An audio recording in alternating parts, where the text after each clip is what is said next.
All right, welcome to week 3. For those of you who have hopped on and prioritized this, I definitely appreciate it. So we are jumping back from a little bit of a week break due to Leadership Summit out in Orlando, and we are jumping back in to talk about levels 3 and levels 4, which are production and people development. And this is honestly, it's kind of funny that at this rate of leadership or at this stage of leadership, this is when most people bow out because it gets hard. And I think it's kind of funny how we don't have very many people on this call this week. I'm like, it's a learning opportunity there. It's also a little bit of alignment with what tends to happen when you're growing through leadership. So the previous week, it's been a little bit, the previous week we talked about title and trust, moving from title into trust, that learning that leadership doesn't come from a rank or a title, it's relationship based, right? So this week we're talking about production and people development. Level 3 is all about production. And oh my goodness, you guys, I just saw myself in the camera and I'm like, wow, I should have done something with my face. Anyway, it kind of shocked me. It's been a day, y'all. But production is all about level 3. It's where, he talks about the big momentum. Okay. So this is where you're driving results, driving production. Okay. And then when you move into people development, that is level 4. Okay. Level 4 is when you've got the production, the team is growing, but now to get it to that exponential growth, you got to develop the people. And that can be challenging. Okay. So level 1, I've got some notes as I usually do. So if I look like I'm reading, I am. Level 1 is people follow you because they have to. Level 2, people follow you because they want to. Level 3, people follow you because of what you have accomplished. Listen to that. People follow you because of what you have accomplished.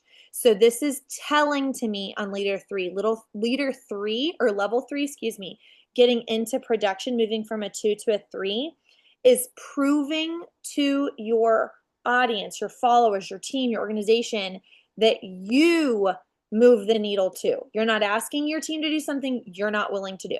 Okay. And then level 4 is people follow you because of what you've helped them accomplish. Totally different. Okay, this is where leadership gets really fun, in my opinion.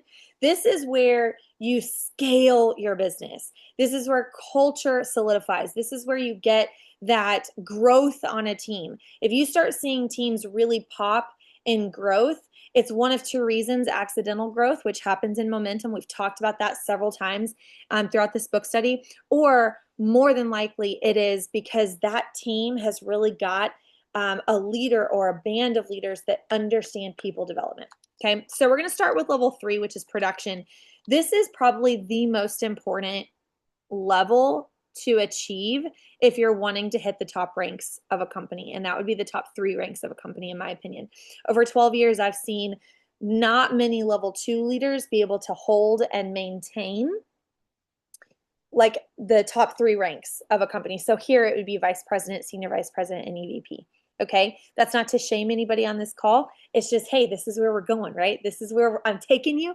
We're going there. We're going to hit level 3. Okay, this is where you earn credibility, not by what you say, guys, but by what you do.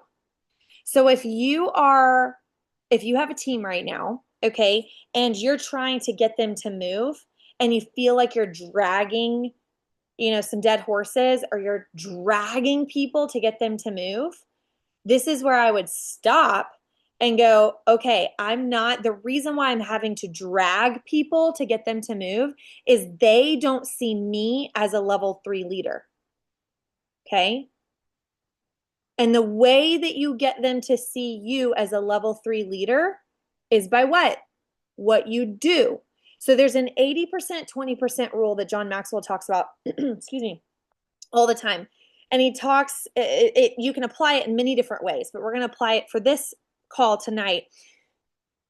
80%, there will be times in your business where you spend 80% of your time developing your downline and 20% of your time expanding your front line.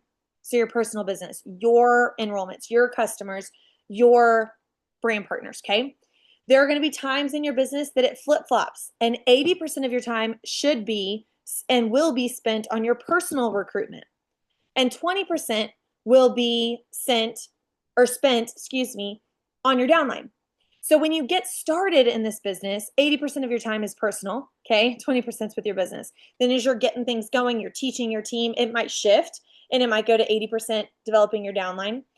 But here, if you feel like you're dragging your team and the volume isn't going up and you feel like they're just not doing what you're saying to do, and you're bringing them in, but it feels draining. Nod your head if you've ever felt that, okay? All of us have at some point. The majority of your team needs to see you go up a level in your leadership, and it's by what you do. So at that point, that is the signal to me to go, hey, you need to switch where you're spending your time. 80% on your personal business and 20% on your downline. That's not abandoning your downline, but you've got to build. You've got to build your front line, but you also have to prove to them what you can do. And it kind of creates a FOMO effect, right? If you're dragging people along and they're not moving, well, what's a way to get them to move? Show them what is possible. Show them how to move. Show them that you're going to bring in new people and develop new SVPs, EVPs, directors. Inspire them with your actions. Prove to them why they should listen to you. And it's not just enrollment, it's enrollment in developing the first few ranks, okay? Pop EVPs, pop SVPs. And before you know it, the people that you felt like you were dragging along are going to come knocking on your door and go, hey, what are you doing? And you're going to be like, I'm doing what I told you to do, right? Like, hello, it's not rocket science. We're doing this stuff together. Are you ready to jump in?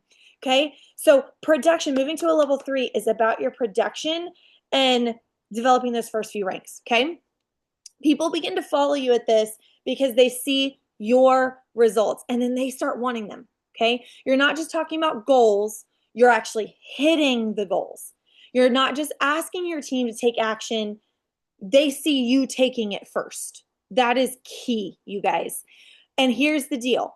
Your team will do 1/3 of what you do. I say this all of the time. I said it on stage this past week in Orlando. Your team will do 1/3 of what you do. So if you send 3 messages a week, your team is maybe going to send 1.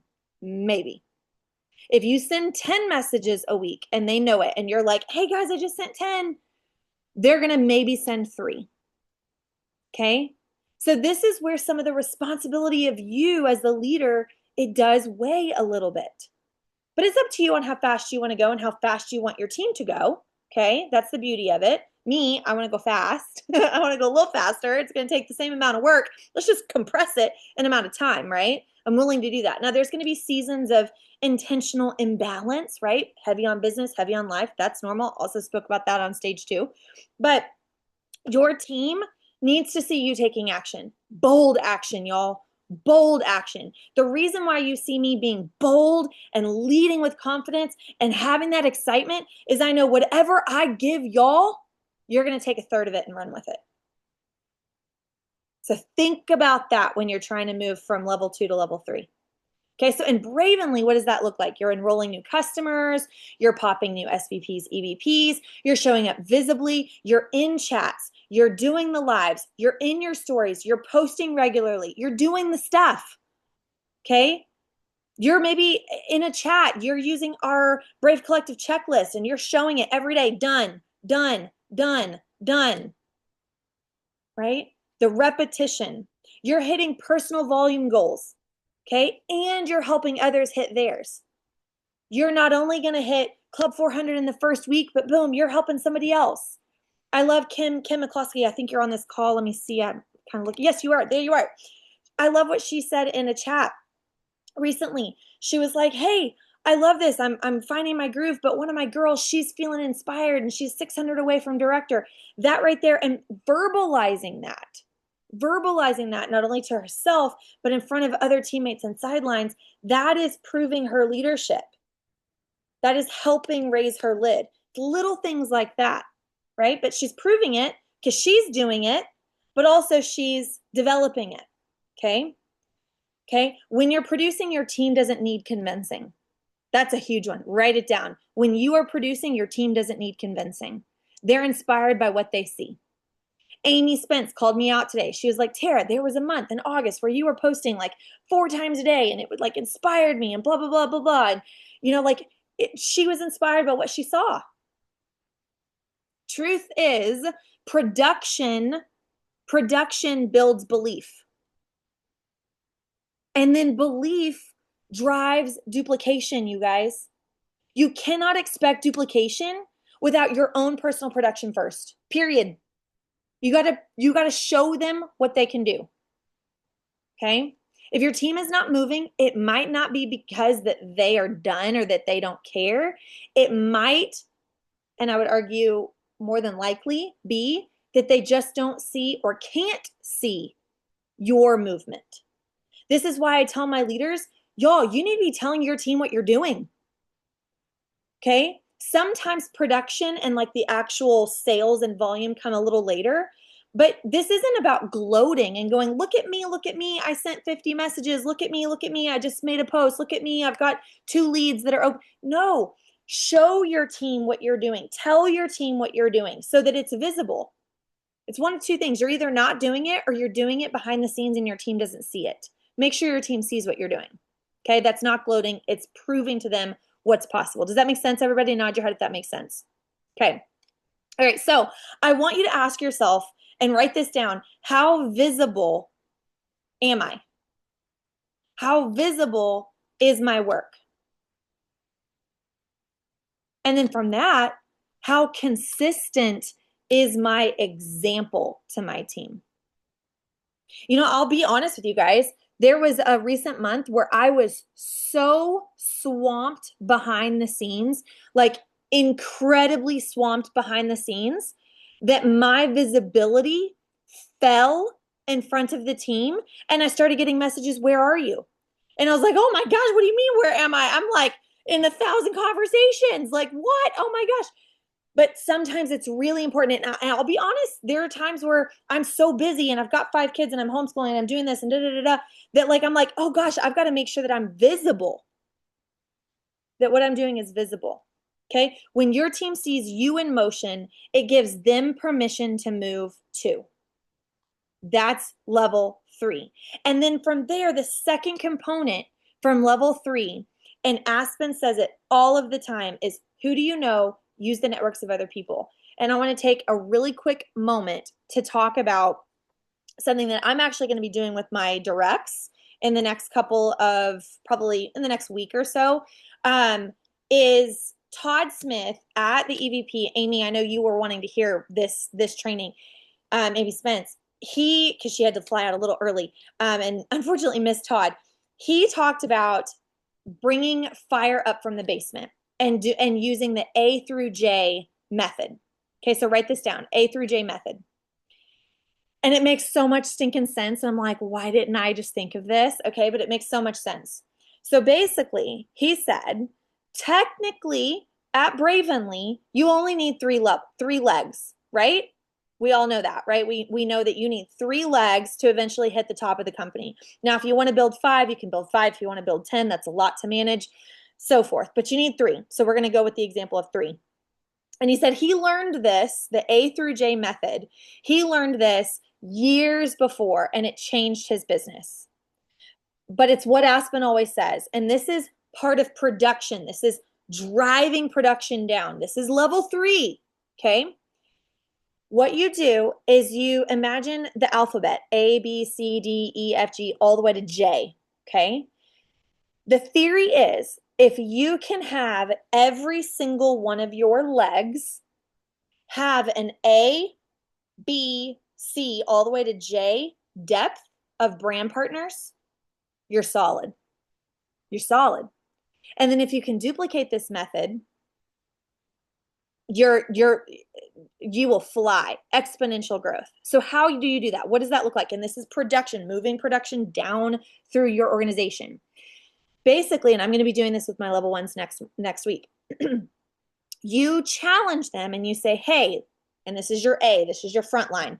Hey, go bring me a 3-way chat with anybody interested in the business. And you got to be prepared as a leader. You're going to be bombarded. Get ready. Okay. But you go and you tell them, go bring me somebody that's interested in a 3-way chat. And then if that person joins, that's a B. And then you, with A and B, you tell that B person, hey, go bring me somebody who's interested in the business or interested in talking about Bravenly. And if they join, that's a C. And then you do the same with D. Now, let's say that C ends up joining, okay, and then does nothing or quits and breaks that chain. Then you go back to B and you say, B, bring me another person. We got to reconnect level C. Do you see what I'm saying? And if you work your way down and get every one of your legs, A through J, and you produce, this is about driving production. And guess what? Your team's going to know you're visible, right? There's no way they're not going to know you're visible. But you're driving that conversation down, driving that duplication down, and you're also teaching at the same time. And what that will do is, let's say that A, B, C, D, E, they don't do anything. Let's just say they don't do anything. But that level, that next level, E or F, wherever it ended up, sees the vision and runs with you. And then starts popping some volume, and they've got 2,000 in volume. What do you think the level above them is going to do? Whoa, E down here has 2,000 of volume. If I just do a little bit and get 1250 outside of them, I'm going to triple promote. Well, then this is where you're driving basement volume. You're setting the basement on fire so the people above them go, woo, I got to do something. Okay. Then you've got level C. Now level C is looking at their downline and there's 2,000 plus 1250. Oh my gosh, if I just bring in a little bit more, I'd go senior director. Let me just do a little bit more outside of them. And then level B is looking at this going, oh my gosh, if I just do a little bit more, I'm going to go executive director. And then your front line is looking at this going, dude, I'm sitting on a senior executive director team. I would be dumb not to go for it. Do you see how driving depth using the A through J method and doing like an exercise with your front line? Go bring me. Let's try to get to J as fast as we can, as fast as we can. What it will do is when you drive that production from the bottom up, it sets you up for a solid business because you have people on your front line with a lot of volume that's not going to easily walk away, and they're going to be motivated because they see the people in their downline working. Does that make sense? Put a 1 in the chat if that makes sense. Right? That's the simplicity of the duplication. But that's also being a level 3 leader of going, hey, I'm going to produce my own, but I'm going to drive my downline. And maybe you only have one brand partner right now. That's okay. Going A through J is a lot of work. We can get you there. But while you're going through A through J, let's work on bringing in a second person, a second leg, and working on that A through J as quickly as you can, right? As quickly as you can. Okay, let's move to level 4, is people development. Okay, this is the level that kind of changes everything. Level 3, you're producing, but level 4, you're winning, you're credible, you're multiplying, you're developing other producers. In fact, what I just described is the exact example of how you move from level 3 to level 4. Moving from level 3 to level 4 actually can be relatively simple. Just do the A through J method. Okay. It's where you stop chasing volume and you start building leaders and depth into your organization. This is leadership development. It's not about how much you can do necessarily anymore. You're doing a lot of 3-way chats, you're developing, you're doing this, but you are helping others produce. You're helping others win. And that's what your team's going to see you for. Wow, Tara's able to get that person there, and Tara's helping that person, and Tara's got this. Oh, okay, so, and I trust her because of that. You're identifying potential in people no matter what level, and that's the beauty of this comp plan, you guys. Not all comp plans allow you to go, I'm going to taproot whatever level. No, here, taproot whatever level and bring that volume from the basement up. It matters. It matters. You're identifying potential in people throughout your downline, tapping into that, and helping them grow into their next level. Okay? helping them grow into the next level. This level 4, it does take patience, because guess what? Now you're dealing with people, lots of people and lots of personalities and lots of emotions and lots of excuses and lots of ups and downs and all of the fun things. Okay. It might feel, and I would argue it will be, slower in the beginning, but this is the most rewarding part of leadership. This is where you build leaders on leaders. It's where you develop others. Your influence doesn't just add, okay? You're not just a great enroller, but you're multiplying it in your downline. This is where you start seeing pops and pops and pops and pops of rank ups.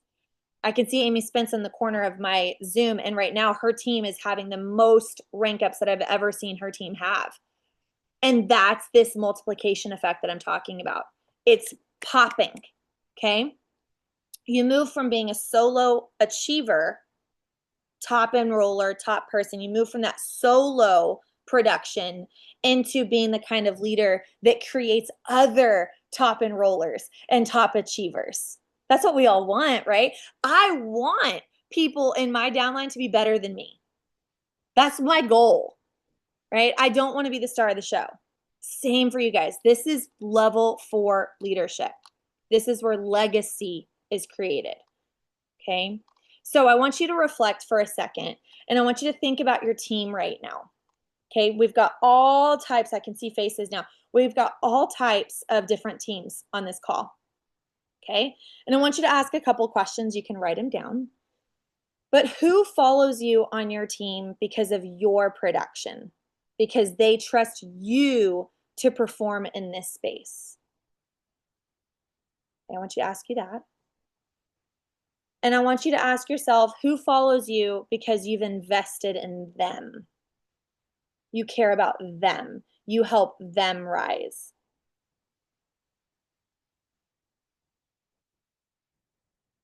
And the follow-up question to that is, what would change in your team if you stopped trying to push everybody and instead focused on developing and teaching them and working through that A through J and showing them through your production what's possible? Instead of pushing for goals, you work to develop them and you have those conversations.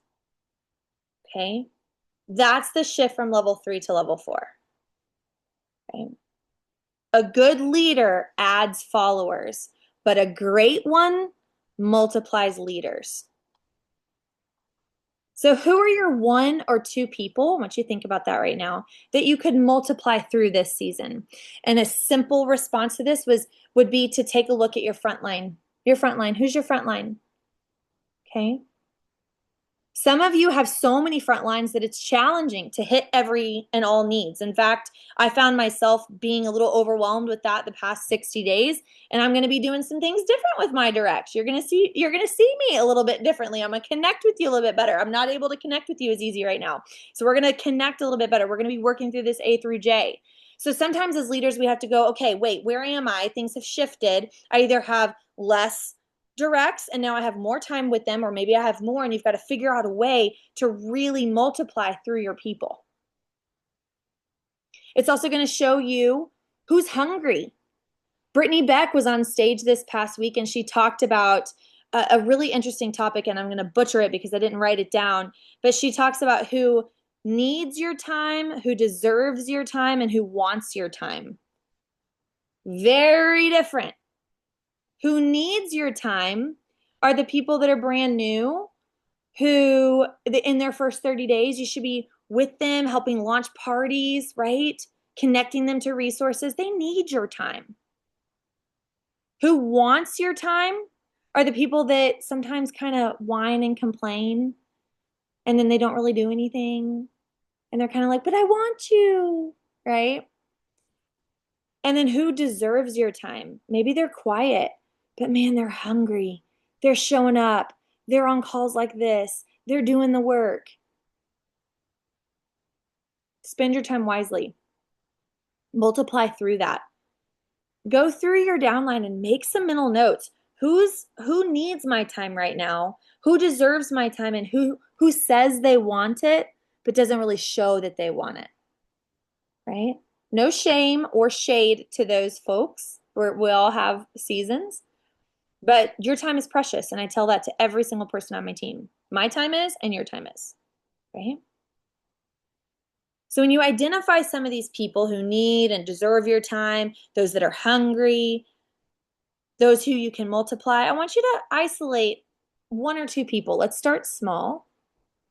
And I want you to practice this A through J method. It's pretty simple. Just tell them, hey, who do you know? Let's get them on a phone call. Let's get them on a three-way chat. And then when you have a yes, you do it again. Okay? The key to this method, there is one key: speed. Do it quickly. Let's go, let's go, let's go. Time is of the essence. Okay? And that matters.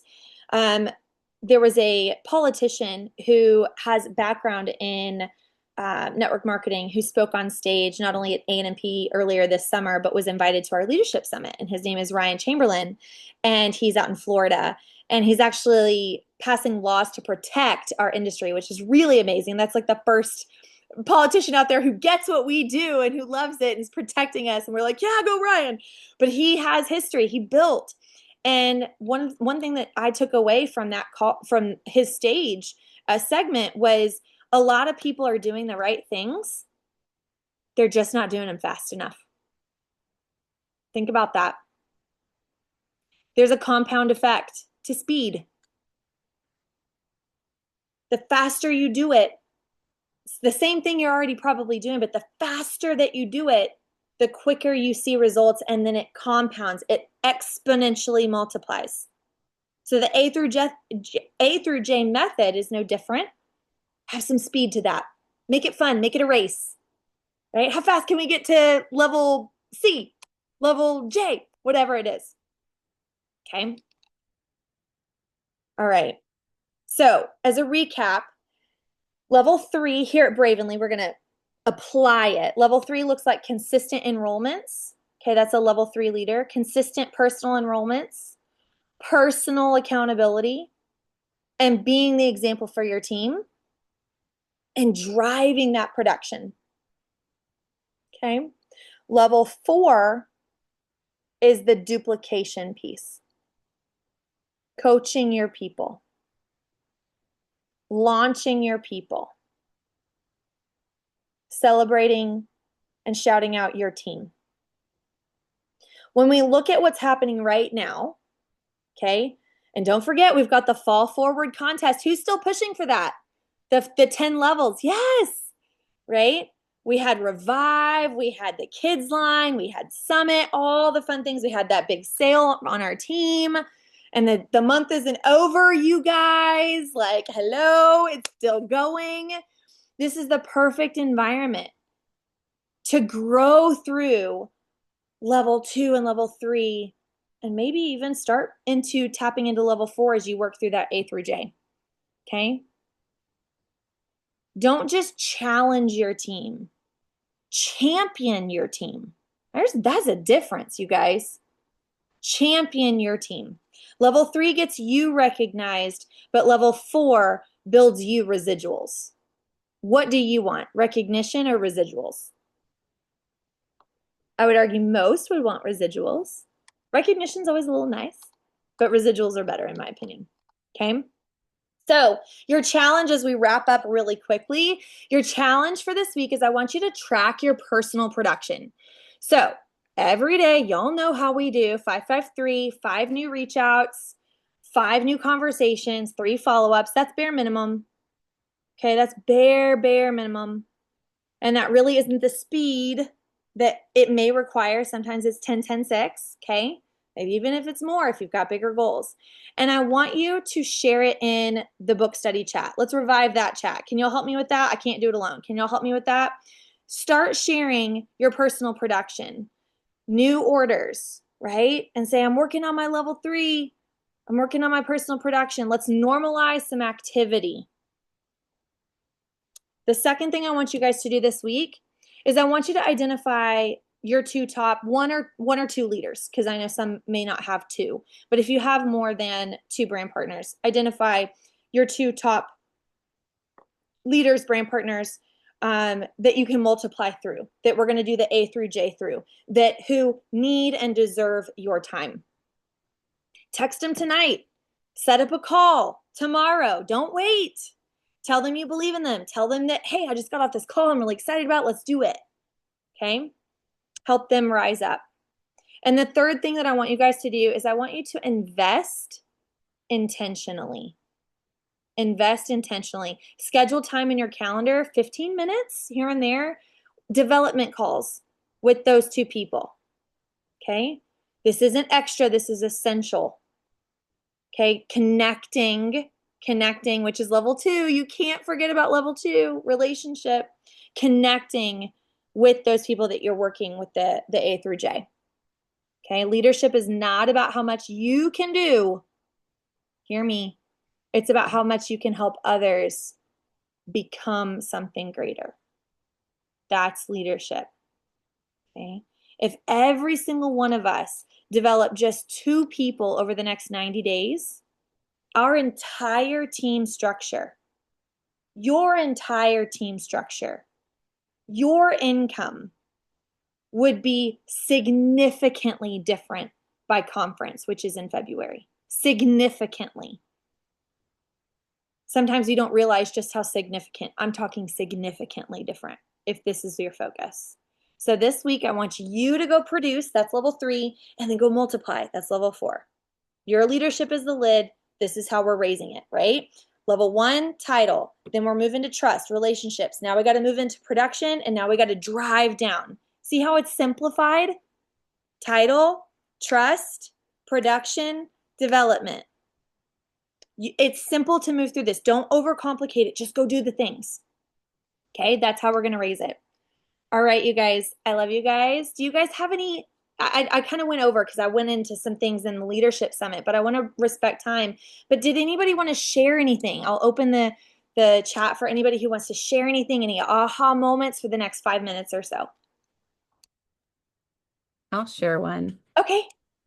I've been highlighting and starring everything, but on page 159 there was a quote that talked about Benjamin Franklin, and the quote was, "Hereafter, if you should observe an occasion to give your officers and friends a little more praise than is their due, and confess more fault than you justly should be charged with, you will only become the sooner for it a great captain.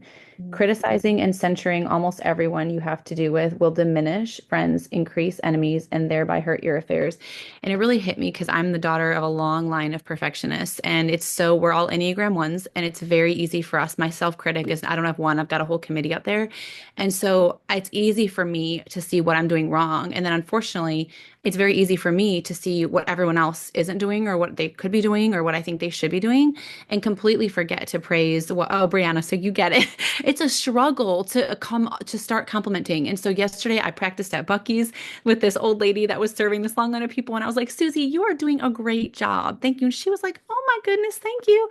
And then I did it today with my team. I started with one person and I have letters going out to them all tomorrow.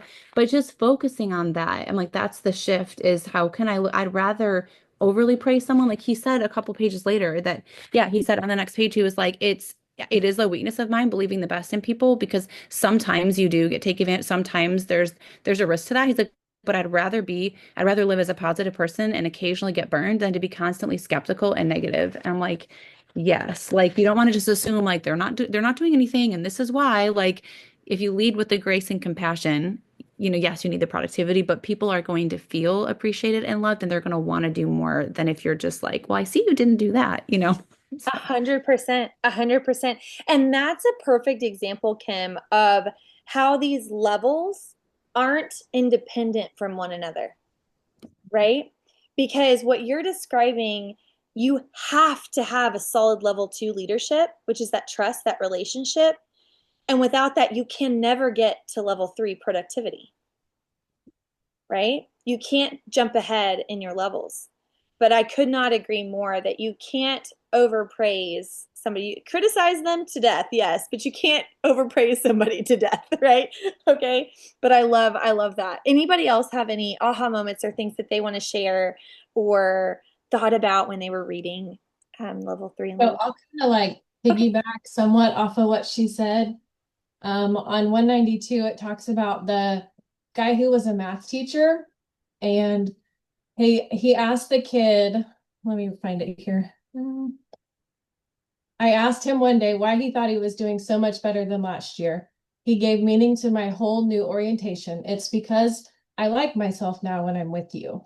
So that kind of piggybacks off of that, like, the way you make your team feel and the way that you like encourage and just, how you treat them can help either push them forward or make them fall backwards. Mm-hmm. Mm-hmm. Gosh, that is so, so true. And it just reminds me of a dear friend that I had. He actually passed last year, tragic accident, but he always made me feel just so great about myself. It was strictly friends, but, and my husband knows him. Okay, I always like to specify things, but he always made me feel so wonderful. And he inspired me to be a better friend, a better person. And so that example 100% reminds me of that. And I'm sure each of us have somebody in our life that we're like, yeah, that person or she or he, they always make me feel so good about myself. I mean, I think Aspen and Garrett for me are some of those people too. They just make me feel good about myself. They inspire me to want to do more. I love that, Heather. That's a great takeaway. A great takeaway. Yes. Anybody else before we hop off? All right, are y'all going to help me in the chat? You're going to shout out your activity. You're going to tell others that they're missing out on these calls. They committed and then backed out. What did I tell you would happen? I told you it happened. But you guys are sticking in with me. I love it. Thank you guys for showing up, and I'll post the recording later. All right. See you guys later. Thank you.